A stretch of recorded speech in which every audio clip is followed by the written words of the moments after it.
Tragedi Pasar Banda Bue yang sekarang menjadi monumen yang bersejarah yang ada di Pasar Banda Bue atau dikenal dengan Tugu Perjuangan Rakyat Banda Bue.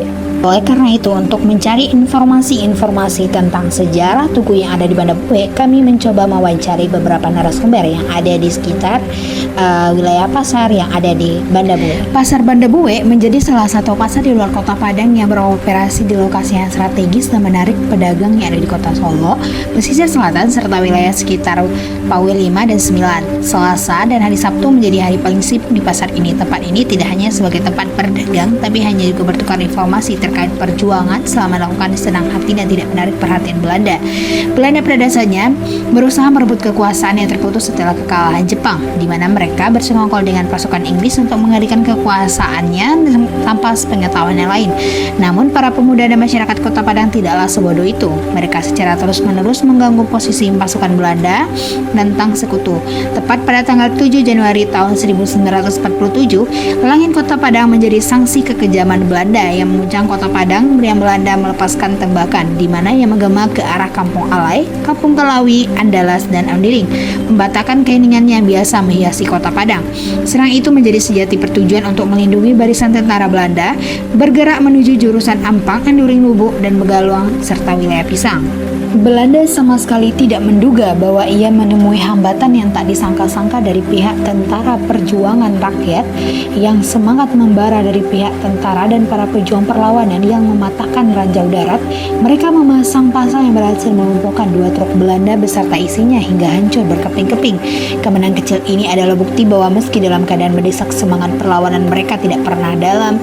Peristiwa ini menjadi titik balik di mana kegigihan semangat para juang yang menganggap tak sebanding dalam hal senjata ternyata mampu memberikan perlawanan yang tegur, dan bukan hanya kemenangan fisik tetapi juga kemenangan atas tekad dan semangat yang membara mencerahkan ruang gelap perang dalam harapan berkilau yang terjadi.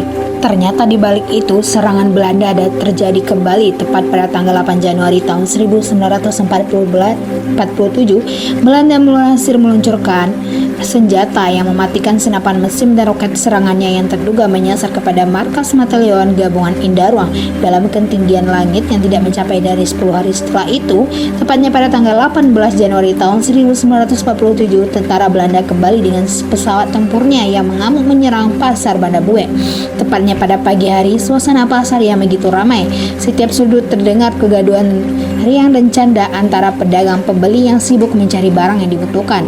Dengan saling bertukar senyum, cerita yang tercium bau rempah-rempah harum, aroma makanan yang serba serbuk, tiba-tiba suasana gembira berganti ketika pesawat tempur menghembus anguskan langit membawa keneringan yang tak terlukiskan. Ribuan warga, pedagang, ibu rumah tangga, anak-anak, serta masyarakat sekitar berhamburan mencari tempat berlindung, di mana hujan peluru dan serangan yang mematikan dijatuhkan melalui serangan udara melalui pesawat tempur. Keganasan yang tak terduga yang dilakukan oleh tentara Belanda melalui pesawat tempur tragedi menelan lebih dari 50 jiwa yang meregang nyawa dalam serangan yang mengerikan tersebut. Sementara puluhan orang lainnya banyak yang terluka parah, bahkan ada yang terluka bakar, patah tulang, dan luka-luka yang menghancurkan tubuh mereka.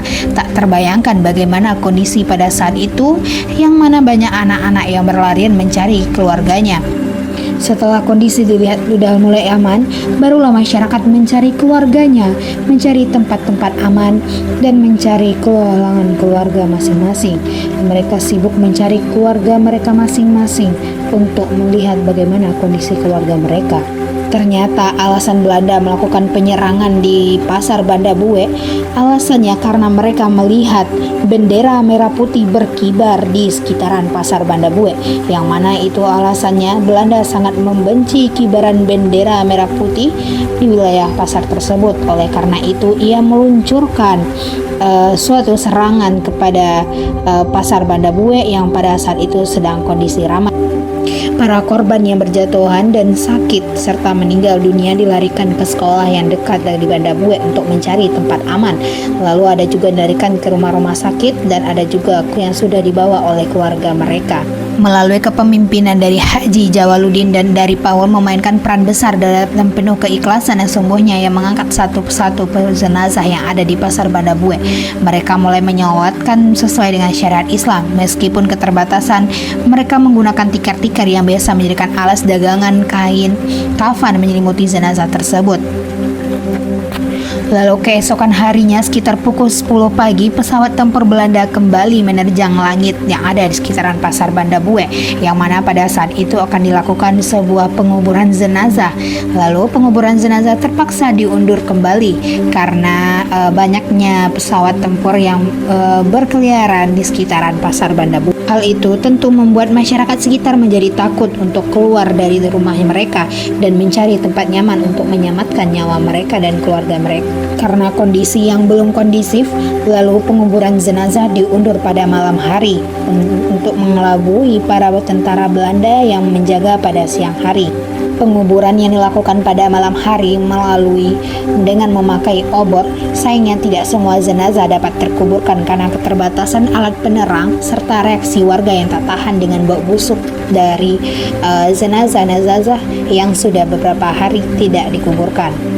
Bayangkan bagaimana kondisi jenazah yang sudah berumuran darah, yang belum tidak dimandikan lalu belum dikafani, bagaimana baunya yang tidak ditahankan oleh masyarakat sekitar. Oleh karena itu, mereka tidak tahan dengan bau jenazah yang begitu menyengat ke dalam tubuh mereka. Takutnya itu akan menjadi sebuah penyakit atau penyebaran virus yang menyebar begitu cepat karena jenazah-jenazah tersebut yang sudah beberapa hari tidak dikuburkan. Pada tanggal 25 Januari tahun 1940, salah satu anggota batalion saat yang dipimpin pada saat itu oleh Anwar Badu yang bernama Abdul Munaf mengambil inisiatif luar biasa. Ia mengumpulkan warga dari Banda Bue yang mengungsi untuk bersatu dan bergotong royong dalam melakukan proses penguburan yang harus segera dilakukan. Sekitar pukul siang pada tanggal 25 Januari, ia berusaha bersama untuk membuahkan hasil seluruh jenazah yang baik yang berada di perkarangan sekolah rakyat maupun yang ada di pasar berhasil dikuburkan dengan layak sesuai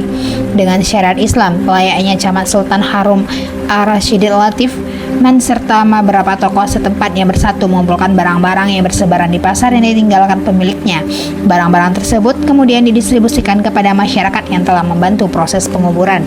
Dalam bentuk apresiasi, para pengungsi yang telah kembali sebagai bentuk apresiasi atas yang diberikannya sedikit harapan di tengah kepiluan tragedi Belanda kepada setiap jiwa yang lenyap di pasar Banda Bue, baik itu dari para pedagang maupun para pembeli yang menjadi bagian sejarah yang tak terlupakan bagi masyarakat kota Banda Bue. Mereka meski tidak bersenjata adalah para swada yang ikut serta dalam perjuangan. Mereka adalah pahlawan ekonomi yang memastikan dapur perjuangan tetap berkobar. Untuk mengenang jasa-jasa para perjuang Tugu Banda Bue, dibangunlah sebuah tugu penyerangan pasar Banda Bue di kota Padang yang dirancang oleh Dr. Amril Muhammad Datuk Garang. Tugu ini dibangun untuk memperingati peristiwa penyerangan pasukan Belanda terhadap pasar Banda Bue yang terjadi pada tanggal 18 Januari tahun 1947. Syukurnya pada waktu itu salah seorang anggota batalion 1 pimpinan Anwar Badu yang bernama Abdul Munaf mengumpulkan orang-orang Banda Bue yang mengungsi dan bergotong royong untuk melakukan penguburan. Atas usulan itu sekitar jam 1 siang, sekitar tanggal 25 Januari tahun 1947, seluruh jenazah baik yang di perkarangan sekolah rakyat maupun di pasar dapat dikuburkan.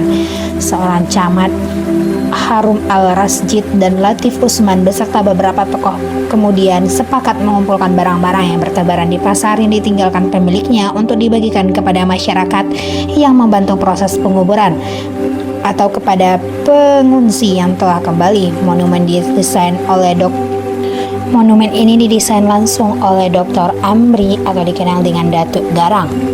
Pembuatan tugu ini dibuat bersama guru dan siswa SMSR Sekolah Menengah Seni Rupa Kota Padang yang berlokasikan di Padang Barat, Kota Padang, Sumatera Barat.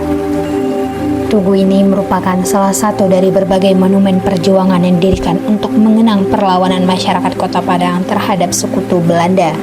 Tugas kita sebagai mahasiswa yang memiliki peran utama dalam menjaga Tugu Perjuangan Rakyat Banda Bue yang ada di Kota Padang. Melalui aksi nyata edukasi dan pelestarian sejarah, mahasiswa dapat menginisiasi pembersihan lingkungan sekitar Tugu, menyebarkan narasi sejarah penyerangan Belanda tahun 1447 melalui media sosial dan mendokumentasikannya serta nilai historisnya agar tidak terlupakan oleh masyarakat Kota Padang.